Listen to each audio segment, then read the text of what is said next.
तब जाके आपकी एक अच्छी खासी स्ट्रेटजी निकलती है। और मुझे पता है आप में से कोई ये करने वाले नहीं है, बट स्टिल मैं बता रहा हूँ, अगर किसी ने कर लिया उसको रिजल्ट्स खुद मिलने लग जाएंगे। ऑप्शन ट्रेडिंग में मानता हूँ कि 10 का प्रीमियम 100 होता है, 100 का प्रीमियम 1000 होता है, 2 रुपए का प्रीमियम 20 चला जाता है, 50 चला जाता है, 50 का प्रीमियम 500 चला जाता है, ठीक है।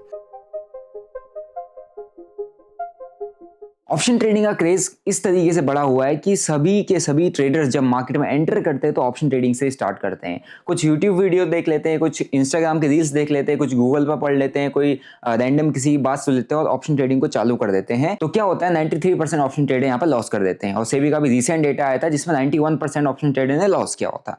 वेल, ऑप्शन ट्रेडिंग आप स्टार्ट करो, कोई दिक्कत नहीं, लेकिन ऑप्शन ट्रेडिंग को स्टार्ट करने के लिए एक प्रॉपर रोड मैप का होना काफी ज्यादा जरूरी है। और वो रोड मैप अगर आपने जानना है तो ये वीडियो आपके लिए है, क्योंकि आज की इस वीडियो में आपको प्रॉपर एक रोड मैप देने वाला हूं कि किस तरीके से आप ऑप्शन ट्रेडिंग को करोगे। वेल, मैं आपको ये नहीं बताने वाला कि कॉल कैसे होती है, पुट कैसे होती है, ओआई क्या होता है, ये नहीं।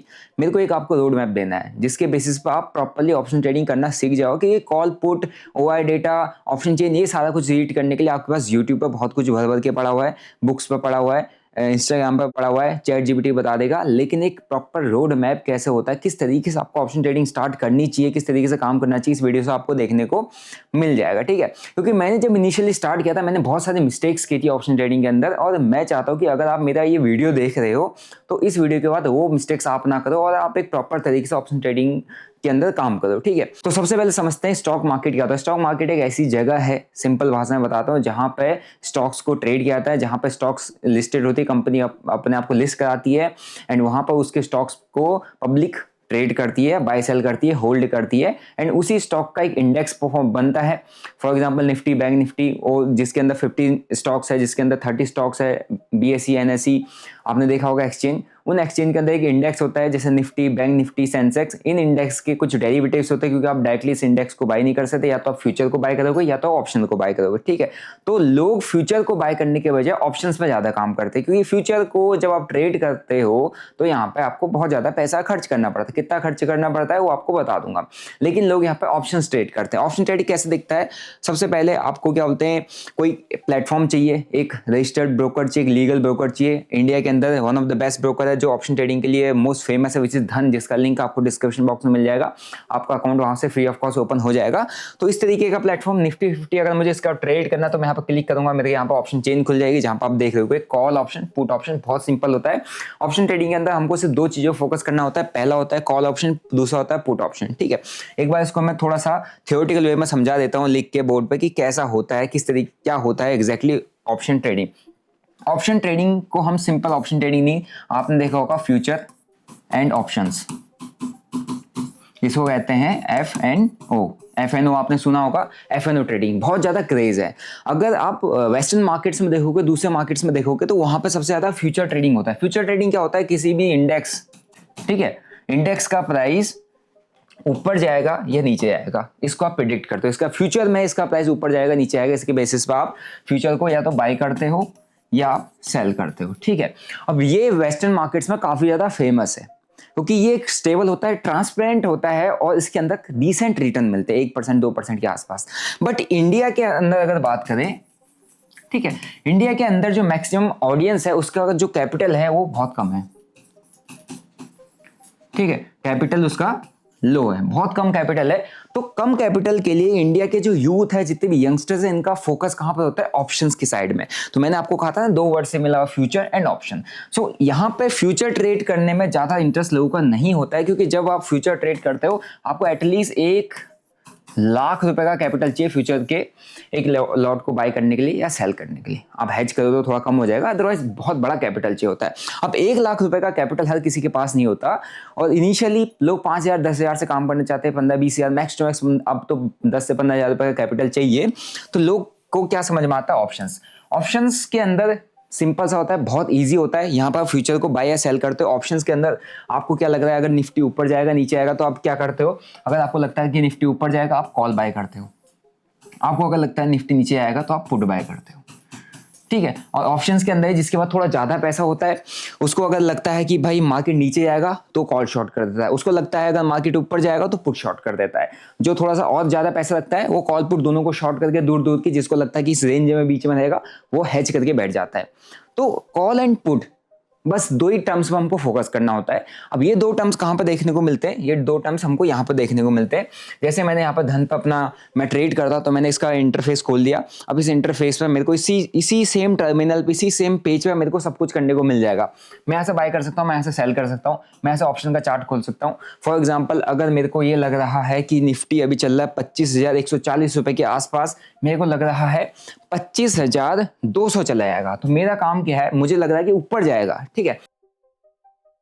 सो जब मैं यहाँ पे क्लिक करता हूँ तो यहाँ पे मेरे को क्या देखने को मिलता है? यहाँ पे कॉल साइड दिखती है, पुट साइड दिखती है। पुट का मतलब क्या होता है? जब सिंपल सी, जब प्राइस नीचे हो, गिरने की एक्सपेक्टेशन हो, प्रोबेबिलिटी हो, मेरी रिसर्च कहती है, मेरी एनालिसिस कहती है कि प्राइस नीचे गिरता है, तो एज ऑप्शन बायर मेरे को पुट खरीदनी होती है या मैं कॉल शॉर्ट करूंगा, ठीक है। और अगर मुझे लग रहा है यहाँ से ऊपर जा सकता है, पॉसिबिलिटीज आर वेरी हाई कि प्राइस ऊपर चले जाए, रिसर्च भी यही कहती है, और सपोर्ट रेजिस्टेंस के लेवल पे एनालिसिस के बेसिस में मेरे को यही लगता है कि प्राइस ऊपर जाएगा, तो मैं यहाँ से कॉल खरीदने की प्लानिंग करूंगा या मैं पुट को शॉर्ट करने की प्लानिंग करूंगा, अगर मैं सेलर हूं तो, ठीक है। तो यहाँ पे 25,200 मेरे को लग रहा है कि ऊपर जा सकता है, तो मैं यहाँ पर 25,200 की कॉल का चार्ट लगा दूंगा और मैं इसको यहाँ से ट्रेड करना चालू कर दूंगा। 25,200 की कॉल मेरे पास यहाँ पर लग चुकी है। सिंपली मैं यहाँ से बाय करूंगा, जितना मुझे बाय करना है उतनी क्वांटिटी, चाहे मार्केट लिमिट ट्रिगर किसी भी ऑर्डर पर मैं डाल के यहाँ से बाय सेल इसको करके इस ऑप्शन को ट्रेड कर सकता हूँ। तो सिंपल सा था, जो मेरे को समझ में आया कि मेरे को प्राइस ऊपर जाते हुए दिख रहा है तो मैंने कॉल बाय की, मुझे लग रहा है प्राइस नीचे गिर सकता है तो मैंने पुट बाय की। तो इतना सिंपल है कि लोगों को सिर्फ और सिर्फ इसमें ज्यादा रिसर्च नहीं करनी होती, कॉल एंड पुट पर फोकस करना होता है। मार्केट ऊपर जाएगा या नीचे आएगा, इसी को रिसर्च करना होता है। तो इसीलिए इंडिया के अंदर ऑप्शन ट्रेडिंग का क्रेज काफी ज्यादा है। अब क्वेश्चन ये आता है कि ऑप्शन ट्रेडिंग को हम करें कैसे? ओआई डेटा क्या होता है वो अलग चीज है, कॉल क्या होती है, अगर आप डीप में जाओगे तो अलग चीज है। कॉल ऑप्शन कैसे मतलब ट्रेड किया जाता है, पुट ऑप्शन कैसे ट्रेड किया जाता है, क्या कॉल पुट होता है, अगर आप डीप में जाओगे तो इसमें बहुत बड़ी थ्योरी है, मैंने आपको सिंपल वे में समझा दिया। अब मैं आपको बताता हूँ, अगर आपको ऑप्शन ट्रेडिंग के अंदर अपना स्टेप रखना है, आपको ऑप्शन ट्रेडिंग को एज अ करियर चूज करना, मीन्स ट्रेडिंग को एज अ करियर चूज करना है और आप उसमें धीरे धीरे आगे बढ़ना चाहते हो, तो आपको किस तरीके से अपने स्टेप्स को आगे रखना है। तो उसके लिए आता है सबसे पहले रियलिस्टिक एक्सपेक्टेशन, मतलब क्या एक्सपेक्टेशन हमको रखनी चाहिए। देखो, मैंने आपको स्टार्टिंग में बताया था ना कि जो हमारे पास फ्यूचर होता है ना, इसमें आप 1-2% के लिए काम करते हो, 1% 2% के रिटर्न के लिए काम करते हो। 1,00,000 रुपए कैपिटल है, 1,000-2,000 रुपए के रिटर्न के लिए आप काम करोगे, राइट। लेकिन यहाँ पर क्या होता है ना, यहाँ पर अगर आपने सेम 1,00,000 रुपए का कैपिटल यहाँ पर लगाया और 1% 2% का मोमेंटम मार्केट के अंदर आ गया फ्यूचर के प्राइस में, तो क्या होगा? जो आपका 1,00,000 2,00,000 1,00,000 रुपए का कैपिटल है वो 2,00,000 3,00,000 4,00,000 5,00,000 10,00,000 में भी कन्वर्ट हो सकता है। That depends on the market कि वो कैसा जाए। सो इतनी ज्यादा यहाँ पर पोटेंशियल है, बट दिक्कत क्या है ना, यहाँ पर लोगों की एक्सपेक्टेशन बहुत बेकार हो जाती है।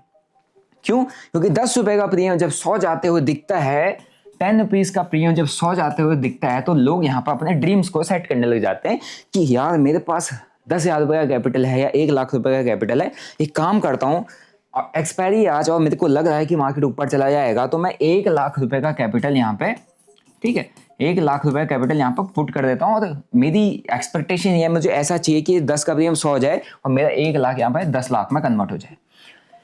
ये होती है लालचियों की एक्सपेक्टेशन, ये होती है एक जुआरी की एक्सपेक्टेशन, जो कि आपको नहीं रखना चाहिए। आपकी रियलिस्टिक एक्सपेक्टेशन मार्केट में रखोगे तब आप मार्केट में आगे बढ़ सकते हो, तब आप मार्केट को सीरियसली समझोगे, तब आप थोड़ा सा मार्केट की रियलिटी को जानोगे। तो आपका रियलिस्टिक एक्सपेक्टेशन कितना होना चाहिए ऑप्शन ट्रेडिंग में, सबसे पहले आपको वो समझना पड़ेगा। ऑप्शन ट्रेडिंग में मानता हूं कि 10 का प्रीमियम 100 होता है, 100 का प्रीमियम 1,000 होता है, 2 रुपए का प्रीमियम 20 चला जाता है, 50 चला जाता है, 50 का प्रीमियम 500 चला जाता है, ठीक है, वो कभी कभी जाता होगा, राइट। लेकिन आपका एक रियलिस्टिक एक्सपेक्टेशन ये होनी चाहिए कि अगर मैंने कोई किसी प्रीमियम को 100 रुपए पर बाय किया है, 100 से अगर 125 चला गया, दैट्स इनफ। ये 25% का रिटर्न बहुत है एक ट्रेड के अंदर। स्कैल्पर है, अगर 100 रुपए पर उठाया, 100 से वो 105 चला गया, विच इज 5%, बहुत ज्यादा है भाई। अब फ्यूचर के अंदर 1% 2% पर काम कर रहे हो, 1,00,000 रुपए लगा के, 1,00,000 रुपए लगा के 1,000 2,000 के लिए काम कर रहे हो। वहीं एक सेलर होता है, बहुत बड़े पैसे लगा के कुछ परसेंटेज पर काम करता है, महीने का 3 से 4% निकालने की कोशिश करता है।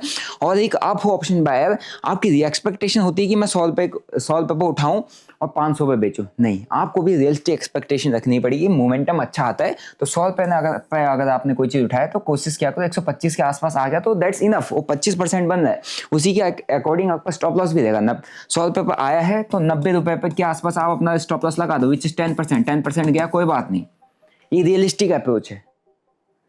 लेकिन हम क्या करते हैं, 100 रुपए पे है, हम इसको 0 होने देंगे और ऊपर हमको 500 चाहिए। ये गैम्बलिंग होती है, इसको कहते हैं जुआ खेलना। ये जुआ नहीं खेलना है, रियलिस्टिक एक्सपेक्टेशन रखो। अगर आप रियली में मार्केट में सर्वाइव करना चाहते हो तो अपने आप को पहले से ट्रेन करके रखना, अपने माइंड को पहले से ट्रेन करके रखना। 100 रुपये पर अगर कोई चीज़ उठाई है, 5, 10, 15, 20, 25% नेक्स्ट मैच इतना पकड़ना है, 5 से 10% या 15% मैक्स टू मैक्स इतना स्टॉप लॉस देना है। बाकी ज़्यादा बड़ी एक्सपेक्टेशन नहीं रखनी। अगर मार्केट ने कभी बड़ा रिवॉर्ड कर दिया, that depends on the market, वो मार्केट को थैंक यू, अदरवाइज मेरी एक्सपेक्टेशन से भी इतनी होनी चाहिए। ठीक है, सो ये है एक्सपेक्टेशन की बात। अब बात करते हैं कि आपको टूल्स क्या क्या चाहिए। अगर आप ऑप्शन ट्रेड कर रहे हो तो कौन कौन से टूल्स पर आप काम कर, मतलब आपको नीड है। सबसे पहले आपको NSE और BSE की वेबसाइट्स चाहिए। NSE BSE वेबसाइट, आप गूगल पे जाओगे, NSE इंडिया सर्च करोगे या BSE करोगे तो आपको उसकी वेबसाइट मिलेगा। आप उस वेबसाइट से सारी एनालिसिस, सारी रिसर्च कर सकते हो, क्योंकि वहाँ पे एक्चुअल डेटा आपको देखने को मिलता है। ठीक है, फिर चाहिए आपको धन ऐप। धन ऐप फॉर द ट्रेडिंग। आप किसी प्लेटफॉर्म पे तो ट्रेड करोगे ना, तो धन ऐप का लिंक आपको डिस्क्रिप्शन बॉक्स में मिल जाएगा। Specially for the option traders के लिए ऐप बना हुआ है। इसमें कई सारे, अगर आप स्कैल्पर मोड है, अगर आप ऑप्शंस को यहाँ से डायरेक्ट बाय सेल कर रहे हो, आपके पास सब कुछ मिल जाता है। एक ही चार्ट के अंदर आप सारी चीज़ें लगा सकते हो, सारे बैक टेस्टिंग करते हो। इवन यहाँ पर रिप्ले का मोड भी है, जिससे आप पूरी की पूरी बैक टेस्टिंग भी अपनी यहाँ से कर सकते हो। ठीक है, तो जहाँ से आपने करना है वहाँ से इसको प्ले करो, एंड उसके बाद आप अपना यहाँ पर बैक टेस्टिंग भी चालू कर सकते हो। राइट, सो आपको एक प्लेटफॉर्म चाहिए जिसका लिंक आपको डिस्क्रिप्शन बॉक्स में मिल जाएगा। अकाउंट ओपन कर लीजिएगा, फ्री ऑफ कॉस्ट आपका अकाउंट ओपन हो जाएगा। ठीक है, फिर आपको एक ट्रेडिंग जर्नल चाहिए, एक सिंपल सी बुक चाहिए। ठीक है, सिंपल सी बुक, यानी कि इस तरीके का कोई जिसके अंदर व्हाइट पेपर्स रखे हुए हैं, इस तरीके का आपको एक बुक चाहिए जिसके अंदर आप डेली नोट करो। और बुक हमेशा आपके पास रहनी चाहिए, हमेशा फ्रॉम द वेरी बिगिनिंग। आपने उसमें अपनी चीज़ें आप लिखना चालू करोगे, तब आप धीरे धीरे करके जब आपको 3 महीने, 6 महीने, 9 महीने, 12 महीने होंगे, और फिर जब आपका 3rd महीने में जो मिस्टेक्स थी वो आप चेक करोगे, और 12 महीने में धीरे धीरे करके इंप्रूव करके 12 महीने में जब आप रिजल्ट चेक करोगे तो आपको समझ में आएगा कि मैंने बहुत इंप्रूवमेंट लाया है, और धीरे धीरे करके आपको कॉन्फिडेंस आएगा, और धीरे धीरे करके आप ट्रेडिंग का करियर आगे को बढ़ाओगे। राइट, तो ये 4 चीज़ आपके पास हमेशा होना चाहिए। NSE BSE की वेबसाइट पर आप हमेशा रिसर्च करने चाहिए। धन ऐप होना चाहिए जहाँ पर आपको वाई डेटा सब कुछ मिल जाएगा। ट्रेडिंग जर्नल होना चाहिए। ये 4 टूल इनफ है, ज़्यादा आपको कुछ नहीं करना है। अब बात करते हैं कि आपको इसके बाद किस पर फोकस करना है। ठीक है, आपने ये सारी चीजें बना ली, आपने अकाउंट ओपन कर लिया। सबसे पहली प्रायोरिटी आपकी क्या होगी? सबसे पहली प्रायोरिटी होती है इंसान को अपने आप को प्रोटेक्ट करना होता है, अपने आप को सर्वाइव करके रखना होता है, अपने आप को सेफ करके रखना होता है। आप सर्वाइव कैसे करोगे? जब आपके पास लाया हुआ पैसा बचेगा। अब लाया हुआ पैसे कैसे बचेगा? जब आप सबसे ज्यादा फोकस अपने रिस्क मैनेजमेंट में करोगे।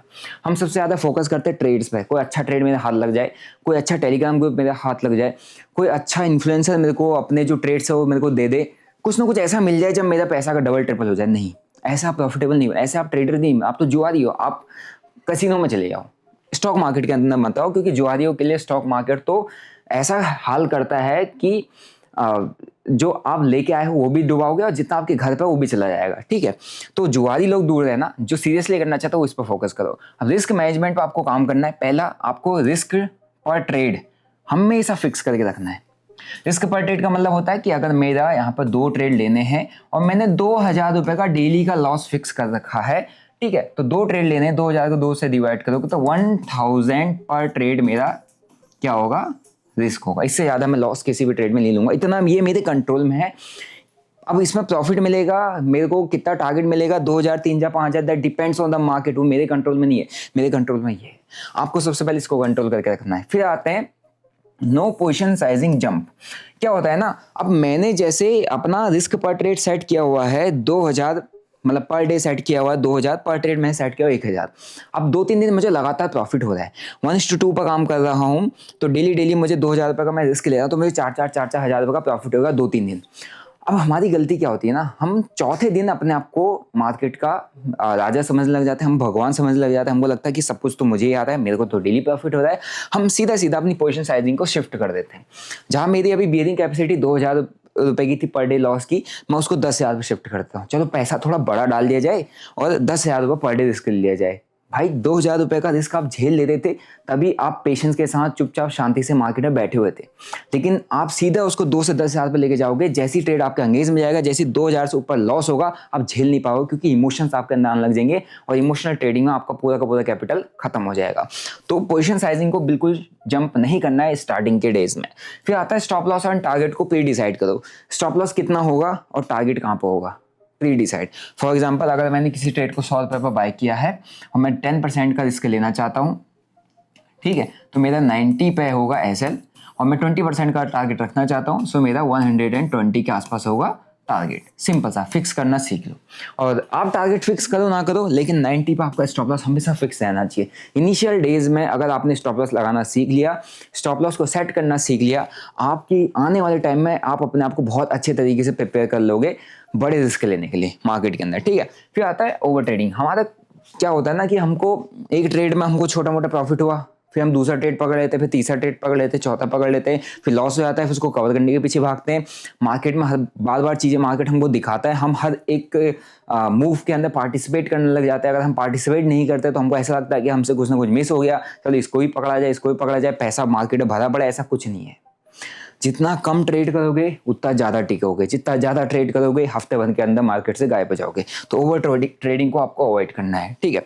फिर उसके बाद नेक्स्ट आपको कहाँ फोकस करना है, स्ट्रेटेजी बिल्डिंग पे एंड बैक टेस्टिंग पे। अगर आपको एक ऐसा प्रूवन सेटअप चाहिए, ऐसे प्रूवन स्ट्रेटजी चाहिए, ऐसा कॉन्सेप्ट चाहिए जिसके बेसिस पर आप मार्केट के अंदर कॉन्फिडेंस के साथ बैठ सको, कॉन्फिडेंटली पार्टिसिपेट कर सको, लॉन्ग टर्म में सर्वाइव कर सको, तो आपको एक स्ट्रेटजी बिल्डअप करनी पड़ेगी। क्योंकि मार्केट हर दिन अलग है, आप मार्केट को प्रेडिक्ट नहीं कर सकते, लेकिन एक चीज़ आपके लिए हमेशा सेम रहेगी, वो है आपकी स्ट्रेटजी।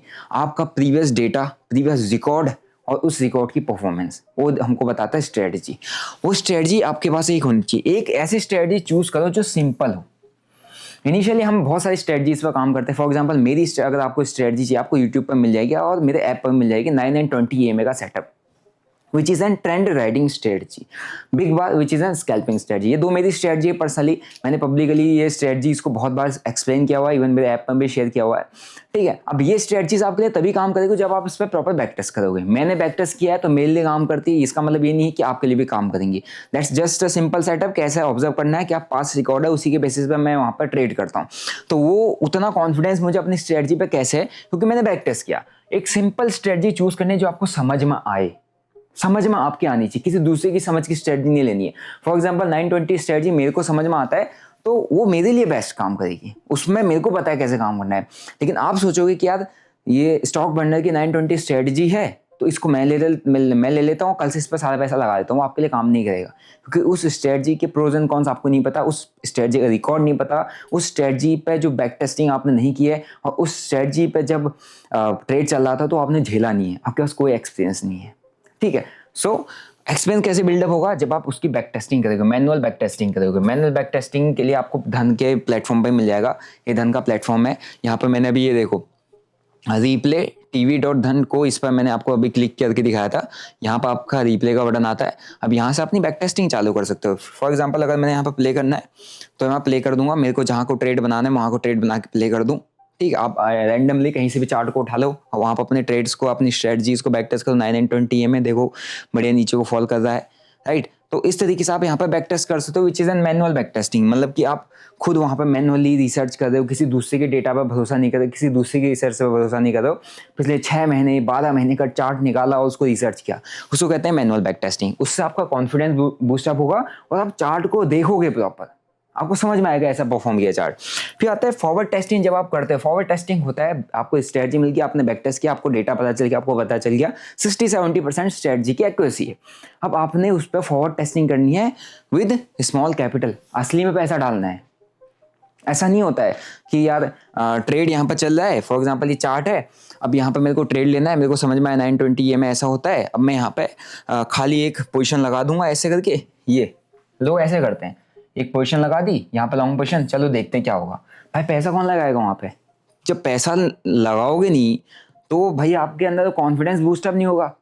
कि मार्केट खुली, आपने ऐसा लगा लिया अपने का टारगेट हिट हो गया, हाँ स्ट्रेटजी काम करती है, स्ट्रेटजी काम सारी करती है, लेकिन फेल कब होती है? जब आपका पोजीशन साइजिंग, आपका रिस्क मैनेजमेंट, आपका मनी मेकिंग स्किल्स होती है, जब आपको पैसा लगाना होता है, उसको मैनेजिंग स्किल्स होती है, वो आपकी अच्छी नहीं होती है, तब जाके लॉस होता है। तो जब आप यहाँ पे अपना पैसा डालोगे, मीन्स फॉरवर्ड टेस्टिंग के लिए किसी भी स्ट्रेटजी पे जो आपने चूज की है, उसको बैक टेस्ट किया है, तो उस पर अपना पैसा डालना चालू करो।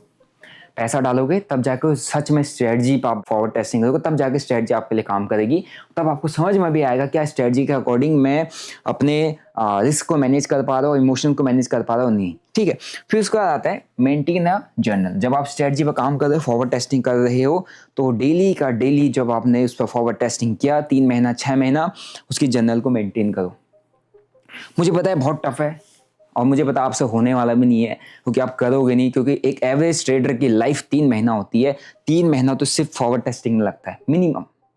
6 महीना आपको बैक टेस्ट में, 6 से साल भर का बैक टेस्ट आपको करना पड़ता है, 2 साल का बैक टेस्टिंग करनी पड़ती है, मिनिमम 3 महीना फॉरवर्ड टेस्टिंग में देना पड़ता है छोटे कैपिटल से, और फिर धीरे धीरे इंक्रीज करके आपको 6 महीना साल भर की बैक फॉरवर्ड टेस्टिंग करनी पड़ती है, तब जाके आपकी एक अच्छी खासी स्ट्रेटजी निकलती है। और मुझे पता है आप में से कोई ये करने वाले नहीं है, बट स्टिल मैं बता रहा हूँ, अगर किसी ने कर लिया उसको रिजल्ट्स खुद मिलने लग जाएंगे। मेंटेन ए जर्नल। अब आपने किस दिन क्या किया, फॉर एग्जांपल यहाँ से मैंने ट्रेड लिया, मैंने 1,000 रुपये का 2,000 रुपये का ट्रेड से मैंने एंट्री मारी थी, मैंने आज स्टॉप लॉस लगा हुआ था, सपोर्ट एरिया था, और प्राइस आया अच्छा खासा टारगेट के आसपास आया, और इधर कहीं से मैंने टारगेट सेट किया था, और ये यहाँ कहीं से गिर गया। ठीक है, यहाँ मैंने टारगेट सेट किया हुआ था इस जगह पे, यहाँ कहीं पे रेजिस्टेंस था, मैंने देखा नहीं, और यहाँ तक 70% मेरा टारगेट के आसपास से गिर गया। अब मेरे को यहाँ पे इसको जर्नलिंग करना है, इसको मैंने अपने जो किताब मैंने आपको बताई थी ना, ट्रेड जर्नल, उस पर लिखना है कि मैंने इस सपोर्ट एरिया के आसपास प्राइस उठाया हुआ था, और मैंने इसको इस एरिया यहाँ से 1:3 1:4 का टारगेट रखा था, एंड यहाँ पे एक रेजिस्टेंस था, मैंने उसको इग्नोर किया, मैंने एक राउंड नंबर के आसपास पकड़ा, 25,200 के आसपास पकड़ने की कोशिश की टारगेट को, 70% टारगेट से मेरा कॉस्ट टू कॉस्ट या मेरा स्टॉप लॉस हिट हो गया। तो मेरे को क्या मिस्टेक यहाँ पर दिखी? मिस्टेक ये दिखी कि रेजिस्टेंस के एरिया के आसपास मैंने टारगेट रखना चाहिए था, थोड़ा सा अपने स्टॉप लॉस को छोटा करके 1:2 1:3 का 1:2 का टारगेट रखना था, 1:3 पर नहीं जाना था, और ये मेरे से मिस्टेक थी। नेक्स्ट टाइम मैं रेजिस्टेंस एरिया के पास टारगेट रखूंगा, रेजिस्टेंस एरिया से ऊपर टारगेट नहीं रखूंगा। ये क्या है, मैंने जर्नल किया और मैंने उसको नोट किया, और जब नोट किया मैंने अपने ट्रेडिंग जर्नल में, तो नेक्स्ट टाइम जब मेरे साथ सेम चीज़ होगा, सेम सेटअप दिखेगा, तो मेरे को प्रीवियस जर्नल से पता होगा कि मैंने उस दिन गलती की थी और मैंने उसको लिखा था, और आज मैं गलती नहीं करूंगा। ऐसे ही आपके अंदर इंप्रूवमेंट आएगा। ठीक है, अब बात करते हैं ट्रेडिंग साइकोलॉजी, जो कि बहुत इंपॉर्टेंट पार्ट। आपको अपनी साइकोलॉजी को स्ट्रॉन्ग करना पड़ेगा।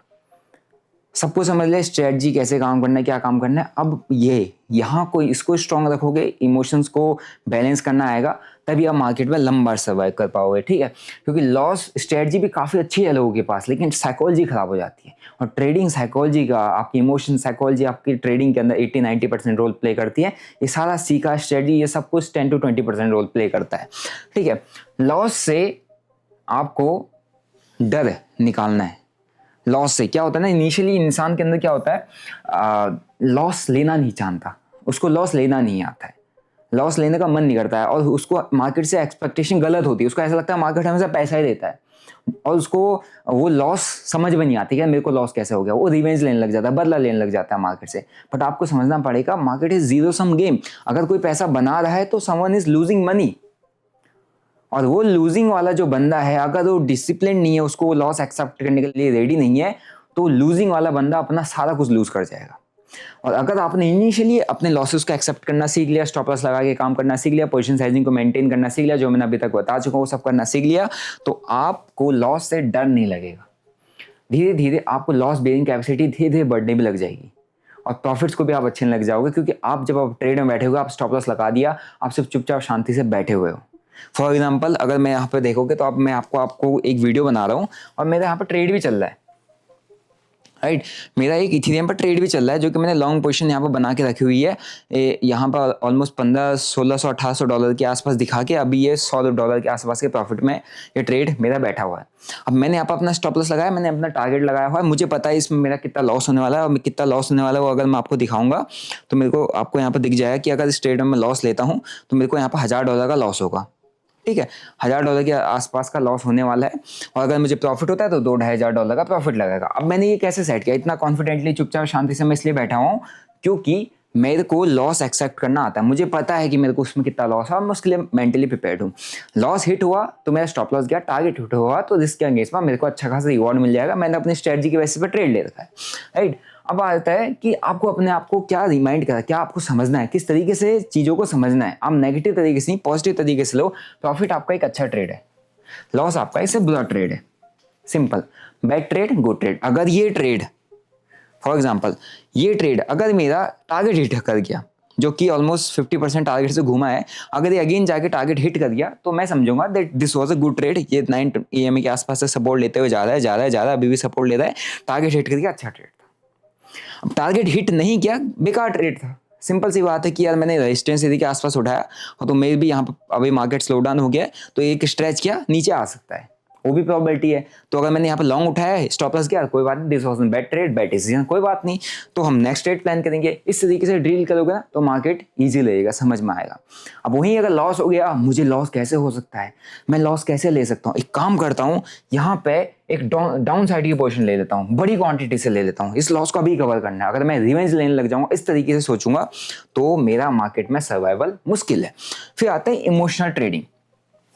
इमोशनल ट्रेडिंग अगर आप करोगे, आपको अपने आप को समझाना पड़ेगा, क्योंकि अब आप जब तक खुद से बातचीत नहीं करोगे, खुद को नहीं समझाओगे, कोई नहीं समझाएगा आपको, किसी की बात नहीं सुनने वाले। आपको खुद ही इमोशनली अपने आप को स्ट्रॉन्ग करना पड़ता है, साइकोलॉजी खुद ही स्ट्रॉन्ग करनी पड़ती है।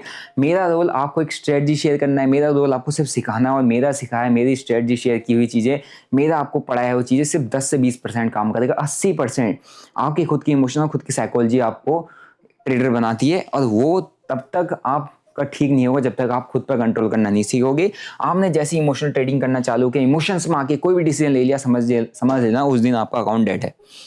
या अगर आप वैसे ही करोगे तो आपका बहुत जल्दी अकाउंट डेड होने वाला है। ये है आपका एक, क्या बोलते हैं, danger zone. Emotional trading equal to account dead, simple सी बात है। इमोशनल ट्रेडिंग बंद, प्रॉफिटेबल ट्रेडर, इमोशनल ट्रेडिंग चालू, अकाउंट डेड कभी नहीं बन सकते। अब यहाँ पे चौथा पॉइंट आपको समझना पड़ेगा, आपको अपनी साइकोलॉजी को स्ट्रॉन्ग रखना है, वो ये है कि यहाँ पे मोटिवेशन से ज़्यादा डिसिप्लिन जरूरी है। Discipline is greater than the motivation. आपको मोटिवेट करने वाले बहुत लोग आएंगे, यस आप ट्रेड कर सकते हो, आपको खुद मोटिवेशन होगा, 4 ट्रेड में मेरा टारगेट हिट हुआ, इतना पैसा बनता है, इतना पैसा स्टॉक बनने ने बनाया, इतना पैसा किसी दूसरे ट्रेडर ने बनाया, इतना पैसा उनने बनाया, इतनी बुक्स में आपने पढ़ा, कुछ ही पढ़ा, वो ठीक है, वहाँ से मोटिवेशन आपको मिल रहा है, ठीक है, आपको भी करना चाहिए कुछ लाइफ में। लेकिन आपको लाइफ में उन जैसी सक्सेस, उस जैसा प्रॉफिट, उन जैसा ट्रेडर आप तभी बन पाओगे जब आप डिसिप्लिन रहोगे। क्योंकि मोटिवेट हर कोई हो जाता है, आपके 2-3 अच्छे ट्रेड भी आ जाएंगे ना, तभी आप मोटिवेट हो जाओगे, लेकिन आप फिर भी लॉस करोगे। और प्रॉफिटेबल तभी आप हो पाओगे जब आप अपने सिस्टम, अपने सेटअप और खुद के साथ डिसिप्लिन हो। तो ये चीज़ समझना पड़ेगा, discipline is greater than the motivation. So I hope guys आपको अब समझ में आ गया होगा कि आपको अपनी ट्रेडिंग जर्नी, खासकर ऑप्शन ट्रेडिंग जर्नी किस तरीके से चालू करनी है। मैंने एक प्रॉपर आपको जर्नी बता दी, अब आप इस पर अपनी ऑप्शन ट्रेडिंग जर्नी चालू करो, स्टॉक ट्रेडिंग जर्नी चालू करो, क्रिप्टो ट्रेडिंग जर्नी चालू करो, फ्यूचर ट्रेडिंग जर्नी चालू करो, कमोडिटीज चालू करो, फॉरेक्स चालू करो, कुछ भी चालू करो, that depends on you. But मैंने आपको एक ऐसा रोड मैप दिया है जिसके बेसिस पर आप कोई सी भी जर्नी चालू कर सकते हो। This is not specific for the options only. आप कोई सी भी जर्नी चालू करना चाहो, लेकिन आपका प्रोसेस यही होना चाहिए। वापस से दिखा देता हूँ आपका क्या प्रोसेस होगा, एक बार मैं रिवाइंड करा दे रहा हूँ। आपको मैंने ऑप्शन ट्रेडिंग के बारे में बताया, फिर मैंने आपको समझाया कि आपकी रियलिस्टिक एक्सपेक्टेशन क्या होनी चाहिए। किसी भी मार्केट में काम कर रहे हो, पहले वहाँ की रियलिटी चेक कर लो कि रियलिस्टिक एक्सपेक्टेशन मेरे को यहाँ पर क्या रखनी चाहिए, ताकि आप गलत एक्सपेक्टेशन के साथ मार्केट में ना कूदो, क्योंकि गलत एक्सपेक्टेशन से आपका लॉस होगा। फिर उसके बाद आपको क्या क्या टूल चाहिए, किस मार्केट में, मैंने अभी यहाँ पे आपको ऑप्शंस का बताया। आप फॉरेक्स मार्केट में काम कर रहे हो, कौन कौन से टूल आपको नेसेसरी है वो आपको पता होना चाहिए। क्रिप्टो में कर रहे हो, पता होना चाहिए। क्रिप्टो में कर रहे हो, जैसे यहाँ पर धन ऐप है, क्रिप्टो के लिए डेल्टा है, डेल्टा का भी लिंक मैंने डिस्क्रिप्शन बॉक्स में दिया हुआ है। 24/7 365 डेज मार्केट ओपन रहता है, वहाँ पर भी आप ट्रेड कर सकते हो, ठीक है। And specially future and option के लिए ही है। फिर उसके बाद आपने टूल चूज कर लिया, आपको वहाँ पर रिस्क मैनेजमेंट सबसे पहले देखना है। मार्केट में घुसने से पहले रिस्क मैनेजमेंट पर फोकस करना है कि मैं ट्रेड कितना मेरा पर ट्रेड रिस्क होगा। पोजीशन साइजिंग को आपने बिल्कुल जम नहीं करना है, अब स्टॉप लॉस और टारगेट को प्री डिसाइड करके रखना है, और कोई भी ओवर ट्रेडिंग नहीं करनी है। किसी भी मार्केट में हो। फिर उसके बाद आपने अपना फोकस रखना है अपनी स्ट्रेटजी बिल्डिंग पे। जैसे आपने रिस्क मैनेजमेंट समझ लिया, 1 महीना आपको रिस्क मैनेजमेंट समझने में लगेगा, फिर अगले 3 महीने से 6 महीने आपने एक स्ट्रेटजी बिल्डिंग पर टाइम देना है, ठीक है।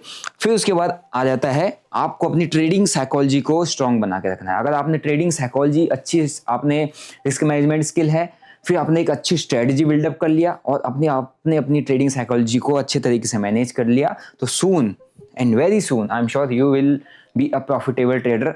अगर आप चीज़ों को तरीके से समझ के, सीख के और मैच्योरली करते हो तो। हवा में करोगे, गैम्बलिंग करोगे, कोई भी मार्केट हो, कोई भी सेगमेंट हो, प्रॉफिटेबल नहीं हो सकते। 93% और 91% लूजिंग कैटेगरी में ही आप रहने वाले हो, ठीक है।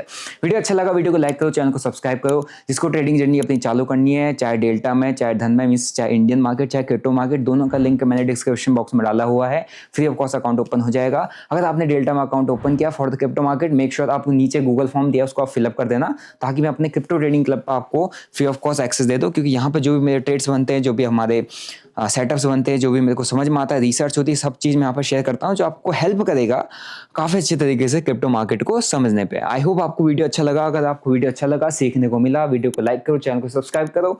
मिलते हैं नेक्स्ट वीडियो में। किस टॉपिक पर आपको नेक्स्ट वीडियो चाहिए कमेंट करके बताना। Till then bye bye, see you, जय हिंद।